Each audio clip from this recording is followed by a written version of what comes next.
All right, so I'm going to backtrack just a little bit just to add in perhaps a little bit of information. I think we very, very briefly mentioned, I think last week, the Living Oracles translation, which was the New Testament. I simply bring this up because this is a translation done by Alexander Campbell. And if you're not familiar with the name Alexander Campbell, then there is another piece of history that we really need to talk about at some point. For us, in our tradition as churches of Christ and the Restoration tradition, he is one of the main figureheads of what we call the Restoration movement. And these are the ones who were wanting to get away from church, I guess all the denominational affiliations, words that are associated with those types of things. And so they replaced words like church, bishop, baptize, which are kind of churchese types of words that never really got translated, to their translations: congregation, overseer, immerse, that type of thing. So this was something that was in the water in the early 1800s and was done by Alexander Campbell. So this is, by the way, before Westcott and Hort had put out their Greek text, and so his is based on the Griesbach text, and I don't remember if that was one of the Greek texts that we talked about or not, but that one's the one that he's based off of. All right, so this, just very briefly, I just wanted to mention the Living Oracles, which, again, only New Testament is all that it had, but that was in 1826. I think we talked about, did we get into these talking about the English Revised Version from 1881 to 1885? This was basically the beginning of trying to find a better replacement for the King James Version. Remember, when was the King James Version published initially? All right, 1611. So we're well over 200 years, close to 300 years. And so you have them saying we've had a lot of scholarship. Remember, we talked about the new fields of study: archaeology, textual criticism. They're looking at all kinds of new information that they didn't have in the 1600s. Textual criticism has now said maybe we should follow, instead of the Byzantine family of manuscripts, the Alexandrian family of manuscripts. They've got the Codices, Vaticanus, Sinaiticus, Alexandrinus, all of those by this point. So they're beginning to do this. This one is important as it introduces arranging the text into paragraphs. And so it used paragraph format to it. And this is where they began to indent poetic passages. That's pretty well standard nowadays, so that you can determine what is poetic and what isn't. This is where they began to do that very thing. The English Revised Version was popular where? It's in the name. England. Yeah, this was an English translation. It's the English Revised Version, not because it's the language, English language. It was done in England. It was carried over and revision into the American culture in 1901. Does anybody know what translation that was? Yes, very good. That's right, Sharon. The American Standard Version in 1901. And this really begins in our culture. The American Standard here in America begins the wave of translations that we find. Has anybody ever actually looked at an American Standard Version before? Yeah, it is really helpful if you want to kind of have a good idea of the word order of the Greek as they translate. It's very what's called sometimes wooden translation, slavish. It's very much word for word, and it's very hard to read because of that. Sometimes the word order that it has is just really weird, but that's where we begin. Now, 1946 to 1952, which means 52 is when the final production was put together with the Old Testament included, the Revised Standard Version. At this point, we're now entering living memory, right? How many of you guys actually, some of you, not all of you, some of you may actually remember the Revised Standard Version in its heyday? Yeah. All right. So, yeah, the Revised Standard Version was it was based on the American Standard Version. It did not use its, wooden word order and such, but it also used the Nestle-Aland text, which has now become the main text instead of the Westcott and Hort. And it made the American Standard Version much more readable. This is also the first translation in English that made use of the Dead Sea Scroll of Isaiah, which was very, very, very similar to the Masoretic text, but there were some things that were interesting. It also maintained the words thee, thy, thou that you find in like the King James Version, but only when addressing God. So it became prayer language, the these, the thys, the thous, and everything else was just the simple you, yours, as the case might be. So this is really where you see that distinction for the first time, where what I call prayer language, having the thee, the thy, and thou, and all of that. Now, the Revised Standard Version came under heavy controversy among just the standard, I guess you could say, small town type of churches and preachers and stuff such as that, because in Isaiah 7:14, it accurately, by the way, translated, behold, a young woman will have a child, and you shall name him Emmanuel. In Isaiah 7:14, that's the proper translation. It doesn't necessarily mean virgin.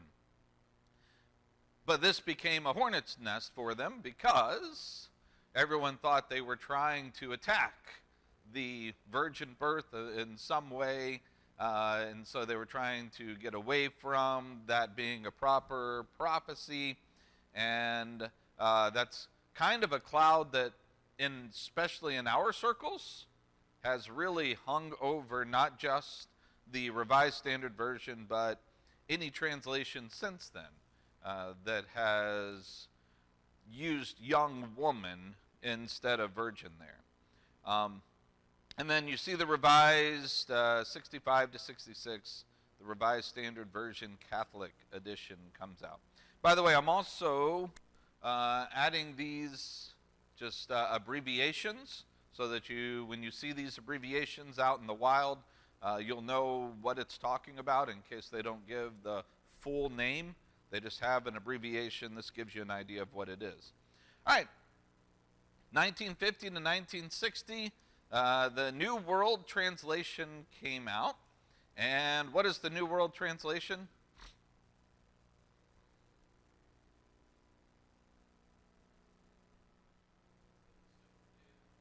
Not the Seventh-day Adventists. Yeah, this is the Jehovah's Witness Bible. This was produced by the Watchtower Society for Jehovah's Witnesses, so that they came out with their own. And they wanted to maintain that everything was about the text and not about the people. They wanted to get away from the idea that the people should be front. So they did not put the names of any of their translators. They didn't want to take any attention away. Perhaps part of the reason for that, and this came out later by some high Jehovah's Witness officials who left the church, but they attested to a very serious lack of scholarship among the translators for this. That out of all the translators for it, they really only had one who was able to translate the Hebrew, the Greek, and even he had very, very minimal training. He had not finished a degree in order to do this, so there's a lot of questionable, I guess, credentials to this translation. And famously, revised John 1:1. I'm assuming that you are probably familiar with this. In the beginning was the Word was God, in the beginning was the Word, and the Word was God, and the Word was with God, right? I got those flipped up. But they famously amended that to the Word was a God, because very soon you're going to be introduced to who the Word is. The Word became flesh, dwelt among us, Jesus, and they did not deem Jesus to actually be deity. So this has become kind of a sticky point as far as the translation goes. They also reintroduced Jehovah as the name for God to use. And then it underwent a revision in 2013. Now, I bring this up not necessarily because I don't think anybody in here is going to be trying to pick up the New World Translation anytime soon to use it, but you will come across it. This is one that is out there, and I wanted to make sure that we were aware of it. All right, by the way, I'm just kind of flying through these. If you have questions or comments, throw your hand up. We can pause, and that's perfectly fine. But I am pushing forward, so you're going to have to stop me if you're wanting to make some kind of a comment or if you have a question. All right, 1961 to 1970, meaning basically it came out as a completed, published work at the last date, if I have these different dates on there. This is the New English Bible, which means that it's particular to where? England. So, in other words, we're focused on the New English Bible in England. This became necessary for them. They decided that they needed to produce a Bible because the copyright of the English Revised Version was set to expire. And because it was going into public domain, the copyright was going to expire. They said, let's update the scholarship, and let's update it and put something new out. They updated to the latest Hebrew and Greek text of the day. And what's important here is they followed the translation principle of dynamic equivalence. We're going to talk about 3 different translation approaches, and this is the first of those 3. Does anybody know what dynamic equivalence means? It basically means that they are taking the phrase that's there and they're saying, if I put this phrase exactly as they have it, it may not make a whole lot of sense, so I'm going to give something that is equal to it. Now, this is going to be separate from paraphrase that we're going to talk about in a little bit. Dynamic equivalence wants to, and its desire is to hold to a literal translation, but it also recognizes that literal translations don't work from culture to culture, and so it is giving something that is equal to, is the idea, a dynamic equivalence. We might say this translation is a thought for thought type of translation. If you've heard that phrase before, a thought for thought translation, that's the same thing as a dynamic equivalence. They're taking what's there, they're processing it for you, and then they're giving you the thought of the text. Does everybody understand that? All right. So that's the first of the three. We'll talk about dynamic equivalence. All right, 1970, the New American Bible came out. And this one is worthy of note because this is the main Bible in use of the Catholic Church. Compiled from 1944 to 1970. It replaced the Catholic edition of the Revised Standard Version. As you can note, it was already in production before 1965. They had already had it begun. It's revised in 86, 91, 2011. And in 2011, it's the New American Bible Revised Edition in ABRE. So if you see that, that's what that's referring to. And they expect another update in 2025. So, yes?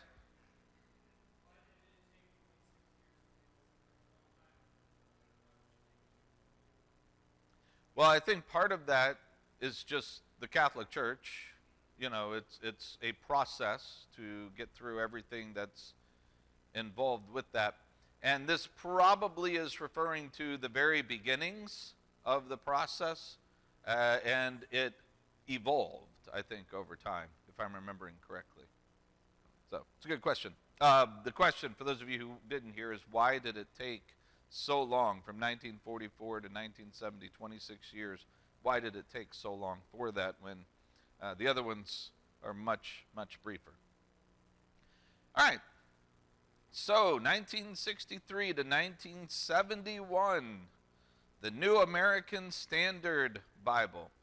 And here we're getting into, I think, translations that you might find in the pews at this point. The New American Standard Bible came out, and this followed the principle of a word-for-word translation. So that one's kind of self-explanatory, right? Dynamic equivalence is just a weird word that you have to explain. Word-for-word translation, that one just kind of makes sense. It's like the American Standard Version, although it's not as wooden in its translation. You don't have as much Yoda-ease type of stuff as you get when you try to read the 1901 American Standard. But at the same time, it sometimes is a little more difficult to read, especially the earlier versions, the 71 edition. It followed the American Standard Version, updating scholarship and wording, and its whole basis was to provide an alternative to the maligned RSV. Remember the RSV, Revised Standard Version, had come under a lot of flack. People weren't really using it. They needed a good word-for-word literal translation.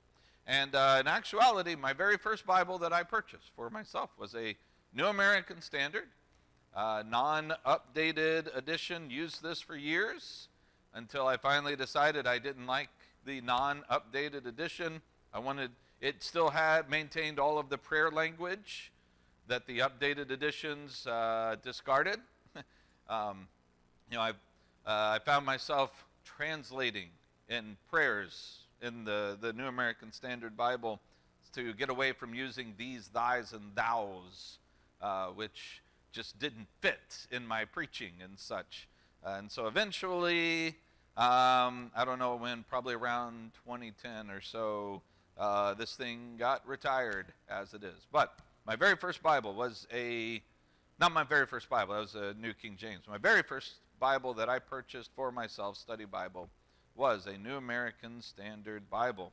It was updated in 1995, and that, if you see NASU, remember this isn't a version, this is the New American Standard Bible, not a version. But if you see NASU, that means New American Standard Update Edition. And they did that, New Scholarship. They removed the prayer language and such. And then it went through another revision in 2020. This is NASB 20. Again, with New Scholarship that had been introduced, and the changing of gender terms in order to reflect a more gender inclusive way of thinking, following the culture. And bear in mind, the English language typically just simply uses male nouns, pronouns, and all of that for everything. And that's why you'll see brothers, because the Greek language actually does the same thing. It's just the default. And everybody understands and everybody knows that when they mean that, they don't mean only the men. They mean everybody. Well, our culture is moving away from understanding that the male noun, pronoun usage is all-inclusive. And to reflect that change in our language and our culture, modern translations now are reflecting that change in their translations as well. So that's why in 2020, you see that it won't be the only translation that does this or makes this change. 1971, the Living Bible. Anybody heard of the Living Bible? Spend some time with it. A very, very popular Bible in its day. This was done by a guy named Kenneth Taylor, and he, now our third translational philosophy, he used the paraphrase philosophy. That is, you take a chunk of Scripture and you say, okay, how can I make this understandable to the lowest common denominator? That is, I want everybody to understand this, even the 3-year-old that is sitting, listening with rapt attention. I want that 3-year-old to understand this. And so it is written in such a way where they're not trying to be true to the text per se. They're trying to take the text and then filter it through their understanding and then give a paraphrase of the text. And so this is what Kenneth Taylor, this was done after years of doing studies with youth, and he would read part of the text. He'd say, okay, guys, what does this mean? And he would get blank looks, and they'd say, I have absolutely no idea. They couldn't connect to the language of the text. It meant nothing to them. And so he would find himself paraphrasing it, putting it in a way that they would understand, helping them. And he thought, well, why don't I just do this for the whole Bible? And so he decided to do it to make it easy to understand. So this is our third and final translational philosophy. That is the paraphrase. You're not trying to maintain the original wording of the text. What you're doing is you're trying to give an explanation of the text. You're paraphrasing it in a way that they would be able to understand. All right, everybody understand that? The idea of the paraphrase? All right, so 1978. This is the New International Version. How many of y'all have used the New International Version? Yeah, this one still, even today, is quite popular. When the English Revised Version, let's see here. Did I not? I think that first little bit was meant for a different slide. I probably copied, just didn't cut it out. But it was updated. Again, all of these things, as time progresses, they have the advantage of new manuscripts, new information. There's always new stuff coming out, and so they're able to weigh decisions on which variant or whatever to use and follow. They also use the dynamic equivalence or thought for thought way of doing things. So they're trying to maintain a semblance of the original text. They're trying to hold to it, but they're trying to do it in a way in which they're giving you an equivalent thought for the thought from the text. And so this middle of the road approach actually garnered criticism from both sides. There were people that says they're not literal enough with the text, and some people who were saying they were maintaining too much literalism, and it wasn't as easy to read as they would want. Even so, its middle-of-the-road approach has made it one of the most popular translations even today. I believe in 2023, if I'm remembering correctly, I think the NIV was number 2 as far as sold, volumes that were sold. In 1984, there was a minor revision, and then in 2011, the NIV 11, they opted for gender inclusivity, just like the same way as the New American Standard 20 update. They were actually ahead of that back in 2011, and they went with trying to have more gender inclusivity as they see our culture moving that direction.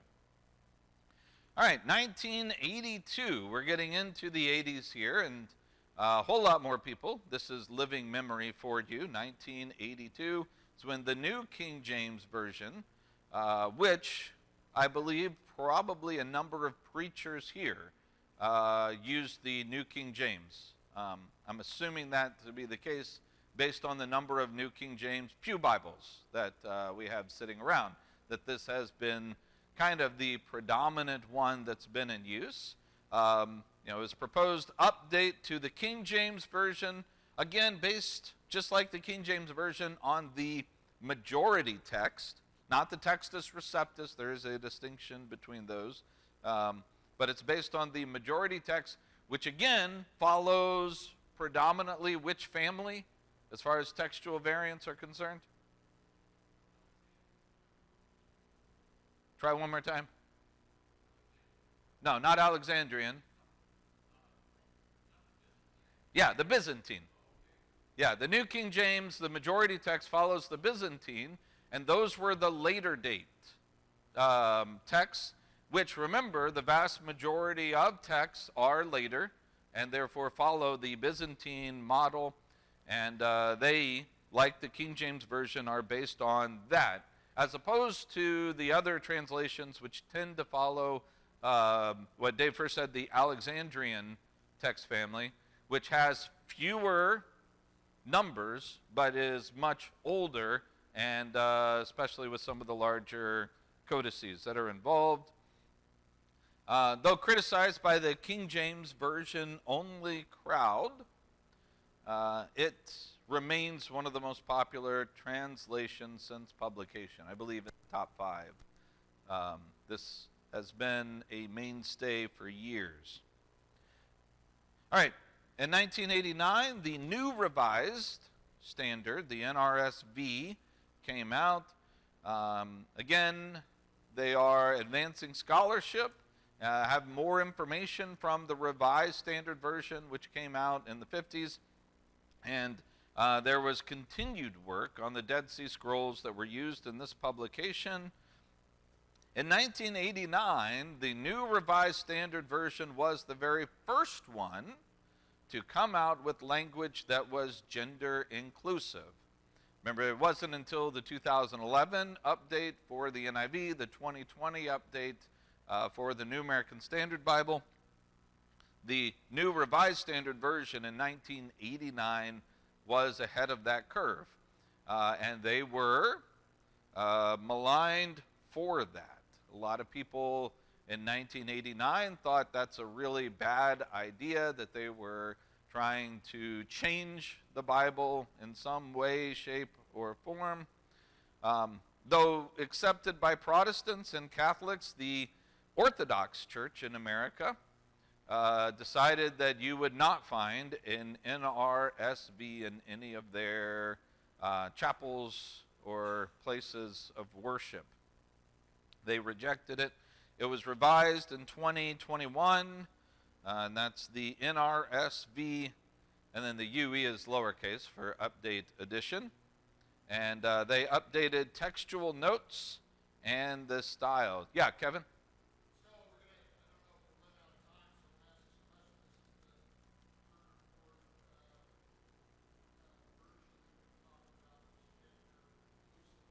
Mm-hmm.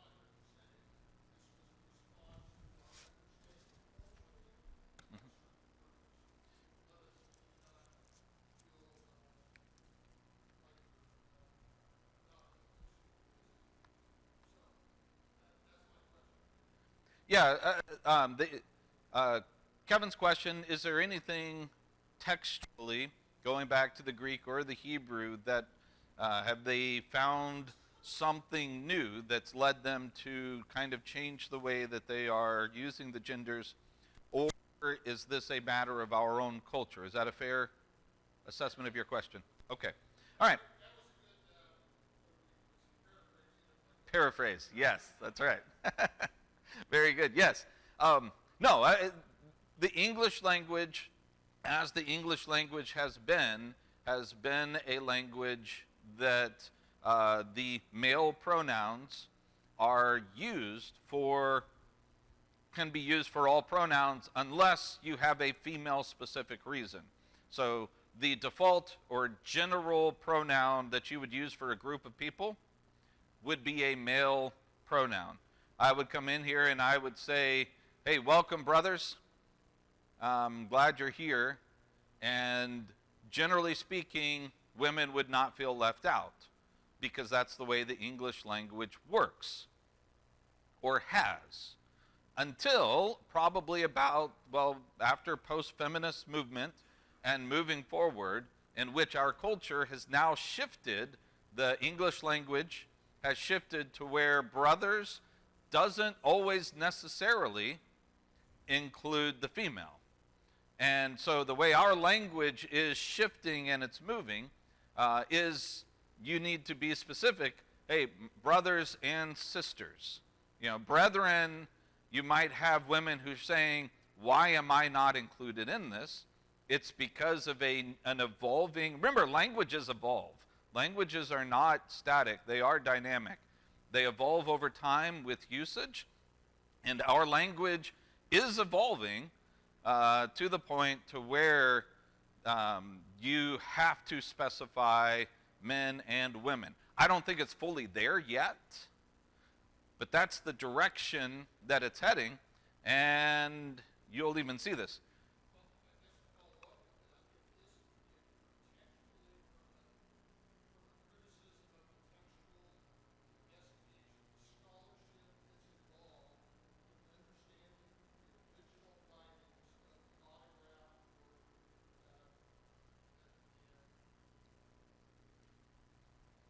Yeah, if we're trying to be true to the original text is from both Hebrew and Greek, do the same thing as the English language, and the male pronoun is meant to be an all-inclusive unless the female is specified in some kind of a way.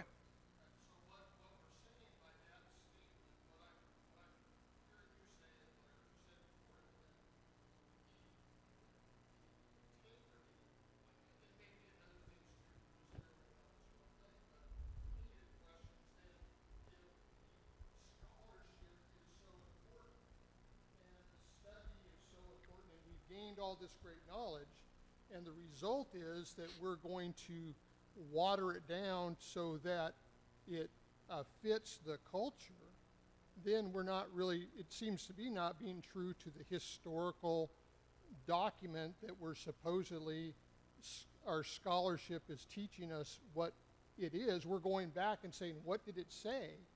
Not what we want to translate it to be today. Yeah. And this, by the way, this is a really good discussion. This is a discussion that has to be had because this is where translations are heading and moving.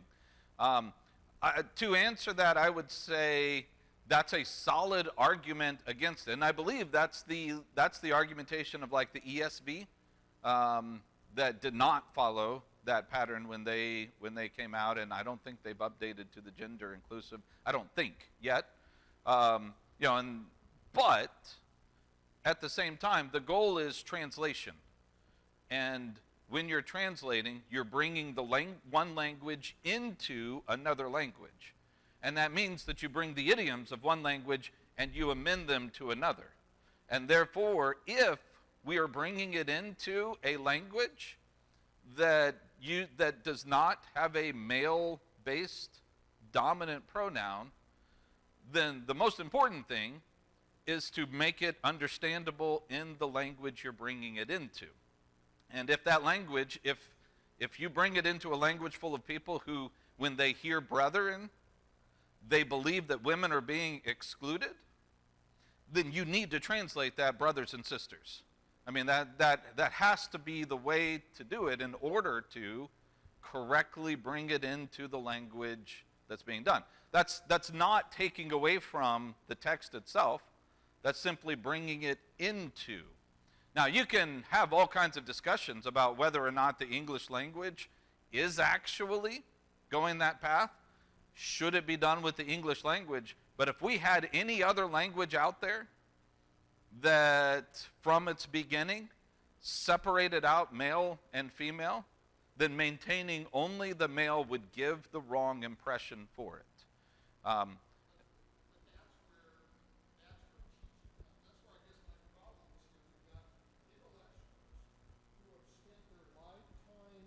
Doctorate and study to understand something, then if they realize that that is the problem that may be in that culture, that you would say in a footnote or something, you need to understand that this is how this language is written.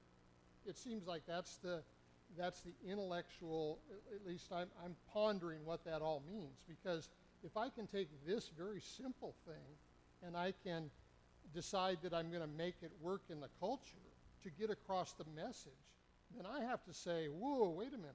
I go, if you're willing to give up that spot, what else are you willing to give up? What else has been changed that's not here? Yeah, but at the same time, we don't talk about people having long noses when they're angry, or things like that. You bring it into the language, and we have to stop the discussion because I have to get through. But the point is, the language that you're translating into dictates how you deal with it. That is because you have to put it in the language so that it can be understood by the people within that language. And nothing changes at all, by the way, by saying brothers and sisters. That doesn't change the message itself. Mike, I really need to move on. Is this quick? I'll do my best. Okay. But I think one of the issues here that is important is that if your scholarship is translating that, brothers and sisters, when it is appropriate, that's great. But when you live in the culture we live in, and we talk about gender inclusivity, that becomes different. And if your translator is not honest or has a bias, you have the opportunity to introduce incorrect stuff. And the only way you can beat that is by making sure you have honest, good scholars translating. That's all. Yeah, and they are. There's. By the way, this is a hot button discussion because of the political side of things. Throw that out. Nobody is trying to necessarily politicize or change things. What they're trying to say is, what does our language today do? And, by the way, I put the term gender inclusivity up there. I didn't know, I couldn't come up with a better term while I was making these things. That carries baggage probably that I didn't mean for it to. But I've got 4 minutes to finish this. We have to move on. If you guys have further questions, comments or anything, just understand this, by the way, this is, Kevin, where you want to, and Mike, this is where you want to have your problems with the New Revised Standard Version is softening terms such as homosexuality. In 1 Corinthians 6, 9 and 10, and 1 Timothy 1 and 10, to men doing illicit things or something like that is how they change that. That is a very distinct change from what you have within the text. And it's not a translational issue. That one is a bias type of issue. All right. Just very, very briefly, I'm going to go through these because we are running out of time. Contemporary English Version. This was a paraphrase. And the New Living Translation, you guys heard that one? Also a paraphrase. These around the same time. And so if you're familiar with F. LaGard Smith's The Daily Bible, first used the NLT, the New Living Translation, as it is, although you can find that in other translations. The English Standard Version 2001 began as an update to the RSV because they weren't happy with the New Revised Standard Version. Predominantly, it's a word-for-word translation, also uses dynamic equivalence. They say this is their term for an essentially literal translation. It's one of the most sold Bibles in 2023. It has been criticized for complementarian language, especially in the study notes of the study Bible. And it's been criticized for its lack of gender-inclusive language. How many of you all know what I mean by complementarian and egalitarian? That is the place of women within the leadership of the home and the church. A complementarian is that a woman should not serve in the place of leadership. Egalitarian says that a woman and a man are equal as far as leadership goes, particularly within the churches. So the ESV kind of typically follows a complementarian. That is that women should not be in the place of leadership within the church, and it's come under criticism for that. It's been revised in 2007, 2011, 2016, all minor revisions. They made a statement when they put out the 2016. That was it. They weren't going to revise it anymore. And then a month later they said, yeah, that was really dumb, because as we get more information, we'll probably want to revise it. So, just forget that we ever said that. The Message, this is an extreme paraphrase, and it is, it's known for its slang, idiomatic translation. It's become the most notorious. Read the Lord's Prayer. Big difference between those two. Read the Lord's Prayer and the Message sometime. Holman Christian Standard meant to, initially, it was going to be based on the majority text to be a complement to the New King James, but then the project leader died like a month in, went to someone else, and they moved to the rest of them with the Nestle Aland text. Never really received a whole lot of popular language or use.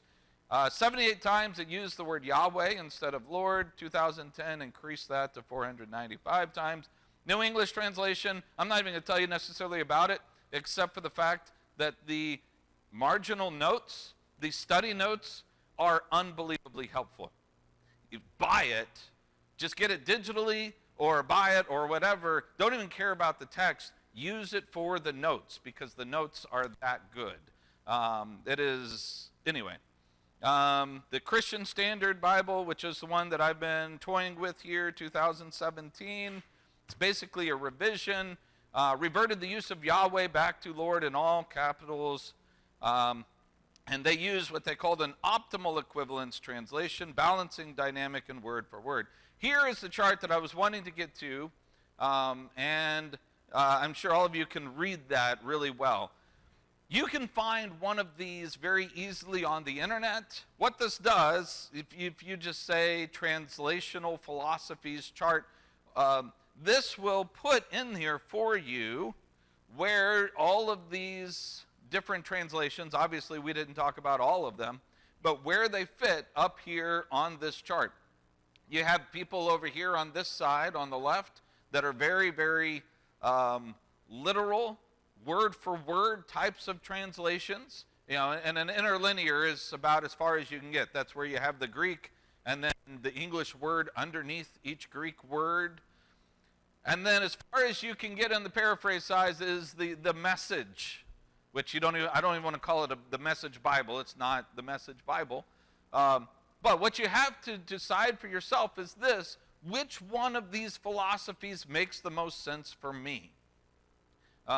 Maybe some people could really be benefited by using a paraphrase. But you have to realize when you're reading a paraphrase, somebody else is doing the understanding for you, and they're telling you how they understand the text. Therefore, what you're getting may not be an accurate representation of the text, just their misunderstanding at times. And so that's a risk that you take. But then all the way over here on the other side, you may read stuff over here and be like, there's no way I can even understand this. There's weird language, weird ways of writing things. It just, I need something in my own personal study that I can get through really easily. And then the thought for thought kind of is there in the middle of that. Some of the major translations, the New American Standard is just way over here. All of them put the ESV way over here. I would put it further closer to thought for thought myself, just in my usage of it, but almost every chart has it way over here. King James, New King James are closer to the middle, but also leaning towards word for word. The Holman Christian is kind of here, thought for thought. The NIV is like right smack dab in the middle, which is probably why it's as popular as it is. And then as you move this way, you get like the New Living Translation that we talked about. Contemporary English Version, I don't remember if we mentioned that one or not. And then the Message over here. But this is, when you ask the question, what Bible should I use? Well, the question is, what philosophy would you rather have?